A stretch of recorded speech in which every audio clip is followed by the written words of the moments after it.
is Luis Chico, and this is Group 8. We are going to be discussing metalloproteins and smart materials. To give you a brief introduction to metalloproteins, what are metalloproteins? So, metalloproteins are, as their name implies, metals plus proteins. And by definition, metalloproteins are proteins that contain a metal ion cofactor.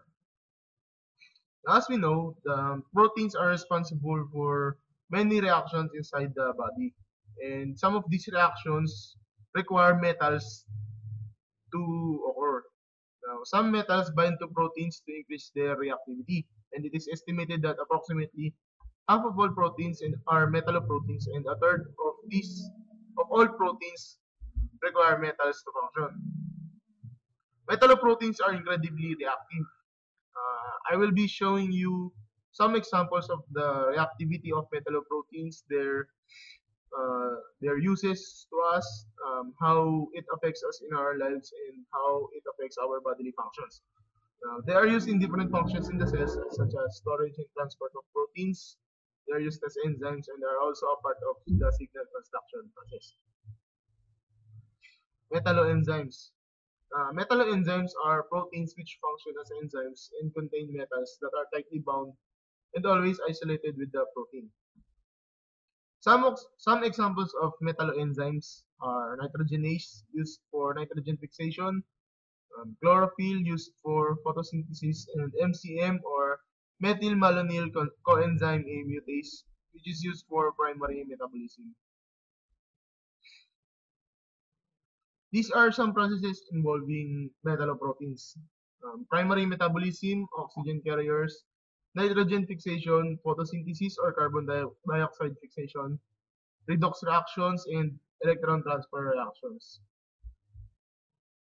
Primary metabolism. Now, primary metabolism is the conversion of fatty acids that we consume into energy. And a key enzyme in starting the process of primary metabolism is MCM, or methylmalonyl coenzyme A mutase.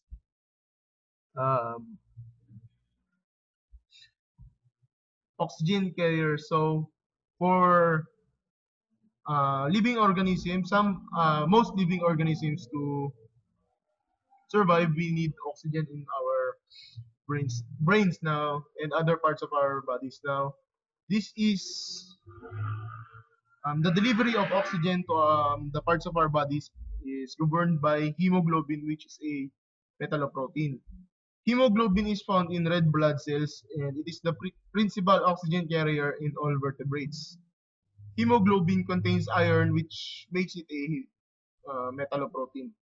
Now, hemoglobin is only found in all vertebrates and some invertebrates. For mollusks and some arthropods, their principal oxygen carrier is called hemocyanins, and it contains copper. Nitrogen fixation. Nitrogen fixation is a process by which nitrogen in the atmosphere is converted into ammonia during fertilizer production. Now, the Haber-Bosch process is the most widely used way of processing ammonia. However, this process requires very high temperature and pressure. Now, in nature, a metalloenzyme fixes nitrogen at room temperature and standard pressure. Um,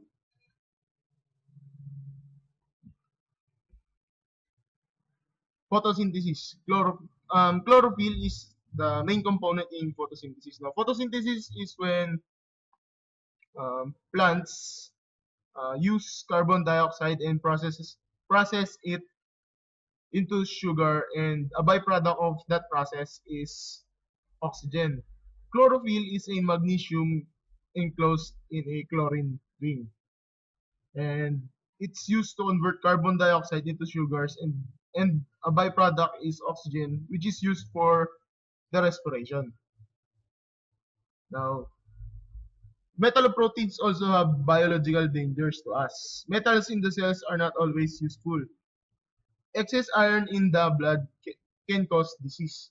Some of these diseases are hemochromatosis, which is yeah, excess iron in the blood, heart attacks, and liver cancer. Uncontrolled reactions in the body may cause DNA mutation, cancer, and heart disease. Now, these problems, these biological dangers, have are also counteracted by nature. Now, we have cells, or we have ways of coping with excess iron or uncontrolled reactions. Now, nature's way of coping, we have ferritin. Ferritin contains iron in the cells to prevent reaction. Now, the ferritin keeps the iron in our blood from reacting to other, from causing reactions, and transfers iron through the blood to the liver, spleen, and bone marrow. Now, this means that if our body doesn't need a reaction concerning iron, the ferritin will keep the iron from reacting, and transferrin will transfer the iron to wherever our body needs the iron for a reaction, um, like it, yeah. So that's a brief introduction in to metalloproteins. And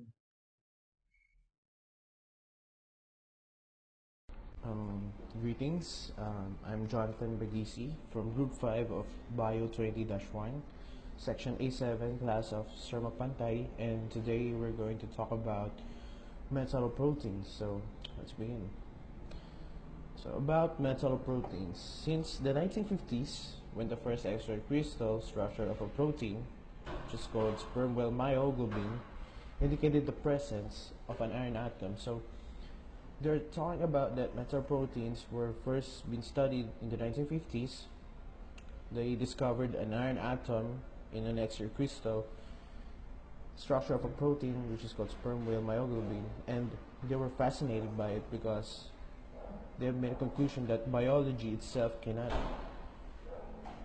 survive without a presence of a metal ion in an atom. So that's what they're talking about. Next is the protein metal binding sites are responsible for catalyzing important biological processes such as photosynthesis, respiration, water oxidation, molecular oxygen reduction, and nitrogen fixation. So basically, they're trying to say is that metal proteins, without it, we're, life itself cannot exist. They're trying to say that without it, we're all dead, because the metal proteins are basically responsible for photosynthesis, respiration, all sorts of stuff, which makes life possible. So what they're trying to say is that the ultimate test is to identify new metal proteins if sequence is known. So basically, uh, metal proteins are being further researched so that they could identify more about it and support studies that could lead metal proteins into a new breakthrough. So yeah, that's what they're talking about in metal proteins. Next is that metal proteins is just a generic term for a protein that contains metal ion cofactors. So that's basically the most basic description of a metal protein. It has many different functions in cells, such as enzymes, transport and storage proteins, and signal transduction proteins. So basically that's that's what we're trying to say, is that metal proteins is present in everything you go, wherever you go, even in life, in biological species, metal proteins is present inside the system. The presence of a metal ion allows metal enzymes to perform functions such as redox reaction that cannot easily be performed by the limited set of functional groups found in amino acids. So basically, they're trying to say is that metal proteins are the catalyst. They're the ones that they carry metalloproteins are the one who carries metalloenzymes, which is responsible for undergoing processes that makes life possible here on Earth. So basically, metalloproteins are just catalysts. They carry the they carry the they carry the important uh, the important matter, which is metalloenzymes, so that life could be possible, life could be functioning inside the system of a living being. So that's it. Now, evolution of metalloproteins. So basically, here in this section, they're talking about that metalloproteins are responsible for the evolution of life here on Earth. So the most popular autotrophic theory of the origin of life postulates that primordial metabolisms develop on mineral iron sulfurs surfaces under reducing conditions. The physical and chemical properties of a selected metal satisfy a protein's need to form structure, as for zinc fingers, or to drive catalysis. A tenet of cell biology of metals is that some metals tend to bind organic molecules or avidly than others. So they're trying to say here is that metal proteins are metals that try to make organic matters combine with each other to form life, to form a bio uh, to form a bio entity, which is which results to an evolution of life here on Earth. So it's just a theory so far, but it's what I've been trying to unravel for many years from now, and they're trying to further uh, go through the studies so that they could explain more about the origins of life using by the use of metal proteins. So yeah, that's what they're trying to say, that it is responsible for the origin of life, for the main source of life. So next is metal proteins in life. So metal ions are common cofactors. So meaning meaning of a cofactor is that again they're catalysts. They're catalysts, and they're trying to show a research about it that these metal proteins carry, like I said earlier, metal enzymes that are responsible for making life possible here on Earth. So in nutrition, the list of essential trace elements reflects their role as cofactors. So basically, metal proteins are in need of in a human system, in a human body, so that it could our functions, the functions of our body will still perform because of metalloenzymes. So that's what they're trying to say. So metalloproteins are critical for protein structures, function, and stability. For this reason, many chemists and biologists are determined to understand the mechanisms and the cellular rules of these remarkable enzymes. So basically, those enzymes are responsible for our health, for how our body functions, and how we could operate normally here on Earth. So that's basically what they're trying to say. One of the most important role of metalloproteins in life. So yeah, next is other metalloenzymes. So basically, metalloenzymes are not just found in our system, but also around everything around us. Everywhere you go, everything that you see, there's always metalloenzymes everywhere. So, for example, here just to name a few: magnesium, vanadium, manganese, cobalt, nickel, and zinc. Basically, they can be found in everything. For example, magnesium, they can be found in pyrotechnics, or in other words, in bombs, in missiles, in ballistic technologies like rockets and missiles. Yeah, magnesium can be found in everywhere. Next is vanadium. Vanadium can be used in making jet engines, aircraft engines, and they can, because of its strong and light characteristics, and also they're being used as superconductors here in everything that we see here in our electronics. Manganese can be found in drinking cans because of its characteristics of resisting corrosion. So basically, you're storing drinking like drinking liquids, like for example, soft drinks and other stuffs like that, and juices. So basically, you need manganese since it has a characteristics of resisting corrosion. So cobalt can be found in batteries, and can be found in treatment of cancer. Of course, to be specific, a radioactive cobalt is being used to uh, treat cancer, to eliminate cancer to eliminate the tumor in the body through chemotherapy. Yeah. So yeah. Next is nickel. Nickel can be found in stainless steel. They've been making stainless steel, and nickel is one of the components in making stainless steel. And also, they can be used as nickel can be used as a tube in a desalination plants, which is a plant that makes seawater into fresh water. So they need nickel in carrying out seawater through the plant, so they can make the seawater into fresh water. So yeah, that's just to name a few. That's some metal enzymes that can be found here on Earth and in what we see in everyday life. So basically, this report indicates that metal enzymes are part of our daily lives. Metal proteins are part of our daily lives, and we need it in everyday life. But basically, without it, we're dead. We cannot strive to live here on Earth, and yeah, that's basically what they're trying to say here.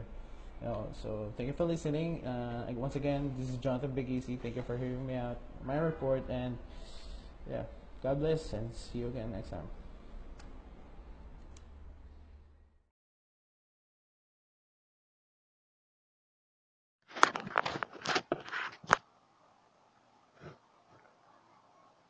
Metalloproteins. There are different kinds of metalloproteins. These are plastocyanin, carbonic anhydrase, signal transduction metalloproteins, preferably the calmodulin, troponin for the transcription factors. Metalloproteins has its characteristic.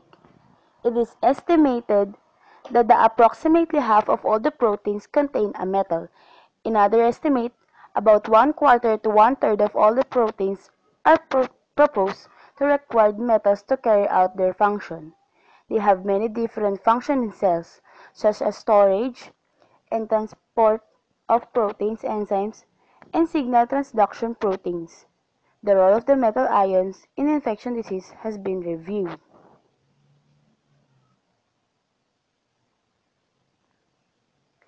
Metalloproteins have captivated chemists and biochemists, particularly since the 1950s, when the first X-ray crystal structure of the protein, sperm whale myoglobin, indicated the presence of the iron atom. For suppose the iron atom is the first had been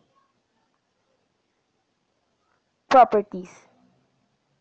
Some proteins have many different functions in the cells, such as enzymes, transport of and storage proteins, and signal transduction proteins. The metal ion is usually coordinated by the nitrogen, oxygen, or sulfur atoms belonging to amino acid in the polypeptide chain, or the microcycling ligand incorporated into the protein. The presence of the metal ion allows the metalloenzymes to perform function, such as the redox reaction that cannot be easily performed by the limit set of the functional groups found in the amino acid. Advantage and disadvantages. Advantages is apparently the metalloproteins also play important roles in regulating the expression of genetic information. Such proteins take up psychometric quantities to trace metal ions, and then undergo conformational changes that produce marked difference in their abilities to bind to specific site on genomic DNA or RNA in a given organism. This is for the examples. The physiological effect of the binding of the metalloproteins to or release from nucleic acid include increased resistance to the heavy metals, control of the iron uptake, storage pathways, recognition of the packaging signals within the RNAs and the retroviruses, control of the vertebrate development events, and recognition of the steroid hormones.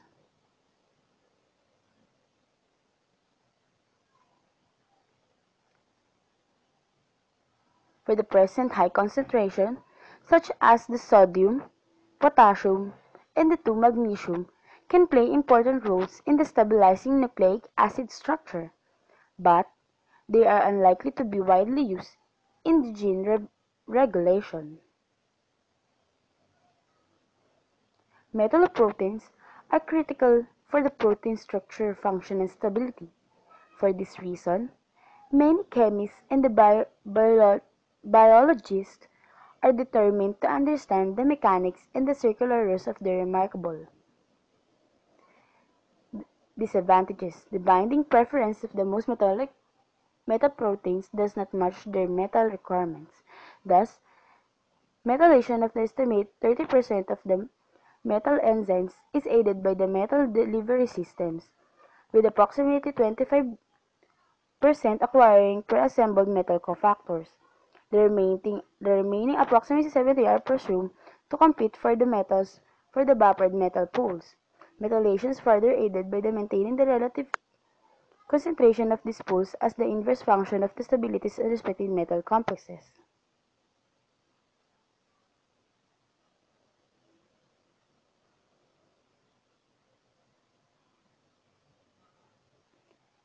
For the examples, magnesium enzymes always prepare to bind zinc. These metals dominate the metal enzyme without metal delivery system. So we presume that magnesium always prepare to bind with the zinc. So with that, we will always see that every enzymes are prepared to bind to the specific metal. So therefore, the buffered concentration of the zinc is held at the least millionfold below the magnesium inside the most of the cell.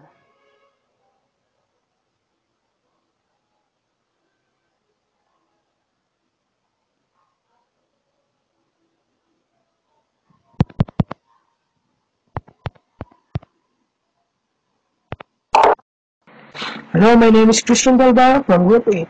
I'm here to discuss some example of metalloproteins. One example of metalloproteins is carbon anhydrase. Carbon anhydrase is form of family of enzymes that catalyze the rapid interconversion of carbon dioxide and bicarbonate proton or vice versa. A reversible reaction occurs relatively slow in the absence of catalyst. The active site of most carbon anhydrases contain a zinc ion, therefore they are classified as metalloenzyme. And from this PowerPoint, you can see some picture of structure of metalloprotein. In this slide, you can see the structure of carbonatic anhydrases. The primary function of enzyme in the animal is to interconvert the carbon dioxide and bicarbonate to maintain the acid-base balance in the blood and other tissue and to help the transportation of carbon dioxide out of the tissue. Next example is superoxide dismutase. Superoxide is another one of the metalloenzyme. A dismutase is an enzyme that alters catalysis and dimutation or partitioning of the superoxide radical into other external molecular oxygen or hydroperoxide. Superperoxide is produced by byproduct of oxygen metabolism and if not regulate cause many types of cell damage. Hydrogen peroxide is also damaging but less so and degrading by other enzymes such as catalysts. Thus, SOD is important. Antioxidant difference is nearly all living cells exposed to oxygen. One exception is Lactobacillus platyrum and related lactobacilli, which is used typically in tonics to prevent damage from reactive superoxide. And last example is transcription factor. Transcription factor is one of signal transduction metalloproteins. Many transcription factor contains structure known as zinc finger, which you can see the picture of zinc finger in here slide. This is structure module where the region of protein fold around zinc ion. The zinc doesn't direct contact with DNA, but this protein bind to instead of cofactor essential for ability of a tight folded protein chain. In this protein, the zinc ion usually coordinate by pair or catalyst and slide chain. And here's to stop the video or thank you. Hi, my name is Terence Membro and I'll be talking about the uses and practical applications of smart materials, or mainly the applications of the shape memory alloys or SMA. SMAs are materials that are able to remember their shape, and once deformed, they can revert back to their original shape through heating. There are three types of shape memory alloys: the one-way, the two-way, and the elastic. The one-way shape memory alloys only remembers one shape. Once deformed, they are able to return to their original shape when they are heated. The two-way memory alloy have two shapes, one for when they are hot and the another for when they are cold. They are able to do this because of their internal crystalline structure that enables them to do solid phase change. Here is a short video demonstrating a one-way shape memory alloy.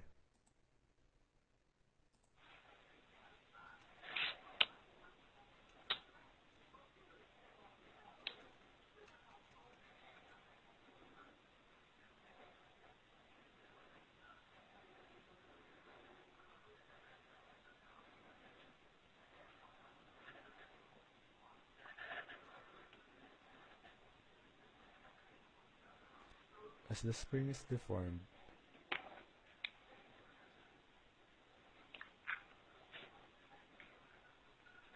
it will maintain its deformed state, but when it is heated, it will slowly revert to its original form.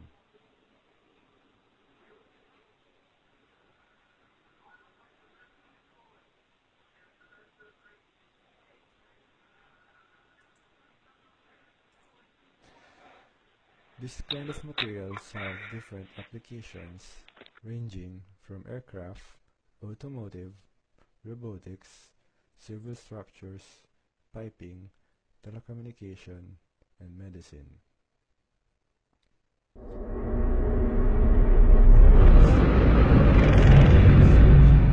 Hello everyone. Today I'll tell you about one unusual object, the paper. They are able to do this by the chevrons. Chevrons are the jag shape at the end of the jet engine.